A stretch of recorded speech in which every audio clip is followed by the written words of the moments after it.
जिला खनन न्यास के खर्च को लेकर अधिवक्ता बसंत कुमार ने जिला प्रशासन के खिलाफ मोर्चा खोल दिया है। उन्होंने करोड़ों की राशि के घोटाले व गबन का आरोप लगाते हुए उच्च स्तरीय जांच की मांग की है। इस आशय का एक ज्ञापन भी उन्होंने डीएम को सौंपते हुए 7 दिन के भीतर कार्रवाई न होने पर धरना प्रदर्शन की चेतावनी दी है। यहाँ जारी एक बयान में एडवोकेट बसंत कुमार ने आरोप लगाया है कि 31 लाख से अधिक की राशि डीएम कार्यालय में तथा 89 लाख से अधिक की राशि को अन्य कार्यों में खर्च किया गया है, लेकिन इस खर्च का खनन प्रभावित क्षेत्रों से कोई संबंध नहीं है। उन्होंने जिलाधिकारी को ज्ञापन सौंपकर खनन न्यास से आवंटित राशि का ऑडिट करने तथा उच्च स्तरीय जांच करने की मांग की है। बसंत कुमार ने कहा है कि जिला खनन न्यास की राशि को खनन प्रभावित क्षेत्रों में ही खर्च किए जाने का प्रस्ताव है। उन्होंने चेतावनी दी है कि यदि 7 दिन के भीतर जाँच नहीं की गई तो वो डीएम कार्यालय में धरना प्रदर्शन करेंगे।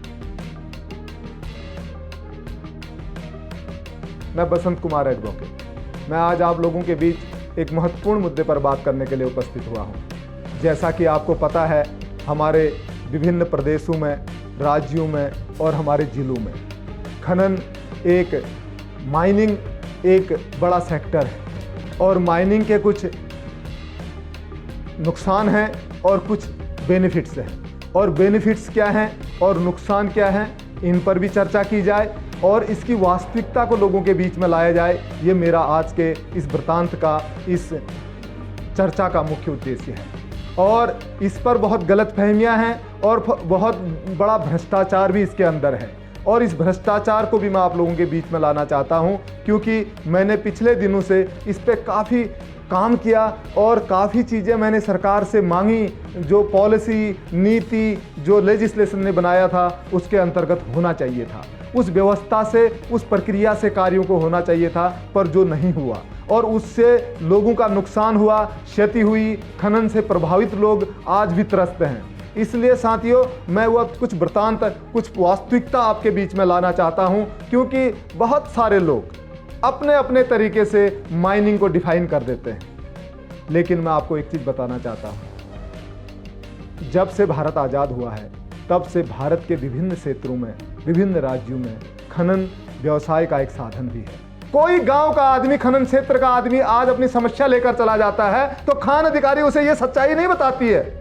और मैं तो यह जानता हूं कि वो खुद भी अवेयर नहीं है इस मामले में, वो नहीं बताती है और वो उल्टा पट्टा धारक को बुला के कहती है नहीं तुम इसका समाधान करो। जबकि 28 करोड़ रुपया बागेश्वर के जिले की खनन क्षेत्र में काम करने वाले लोग, जो खनन करने वाले लोगों द्वारा 28 करोड़ रुपया खनिज न्यास में जमा किया गया, उसमें संग्रहित किया गया, इसलिए कि इस खनन प्रभावित क्षेत्रों के लोगों का समाधान हो सके, उनकी व्यवस्थाओं को ठीक किया जा सके, उनका नुकसान की भरपाई किया जा सके। इसके लिए इतनी बड़ी रकम की भरपाई की गई। इवन साथियों, जब खान अधिकारी के पास कोई खनन प्रभावित क्षेत्र का व्यक्ति आता है, जिलाधिकारी के पास कोई खनन क्षेत्र का व्यक्ति आता है, तो इनके द्वारा उन व्यक्तियों को यह बोला जाता है कि पट्टा धारक से हम आपका नुकसान का भरपाई करवाएंगे। जबकि मैं आपको बताता हूं, खनिज न्यास के अंदर स्पष्ट रूप से लिखा गया है कि खनन प्रभावित क्षेत्र के व्यक्ति की नुकसान की भरपाई डीएमएफ फंड के द्वारा जिलाधिकारी स्तर पर और उस कमेटी के द्वारा जो governing council DMF fund trust के अंतर्गत बनाई गई है, जो मैनेजिंग कमेटी डीएमएफ ट्रस्ट के अंतर्गत बनाई गई है, प्रपोजल के माध्यम से उनका समाधान किया जाएगा।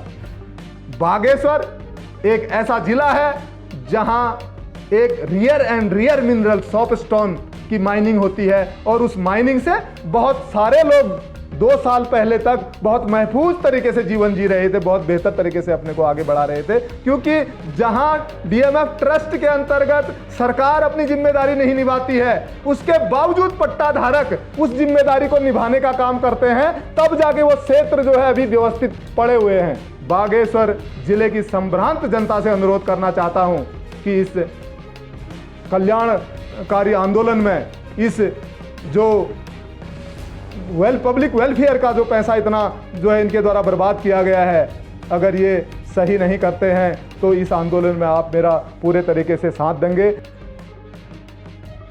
खबरों को जानने के लिए चैनल को लाइक, सब्सक्राइब और फॉलो जरूर करें।